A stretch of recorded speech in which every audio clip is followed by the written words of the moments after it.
We're going to be making some curry goat, and this is some garlic powder.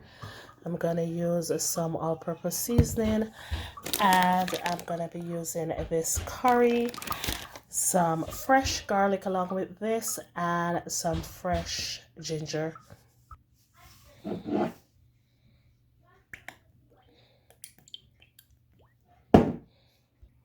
So I'll be searing it like this for about 10 minutes. Then I'll add some water to cover the meat. Cook that on medium heat for 2 hours.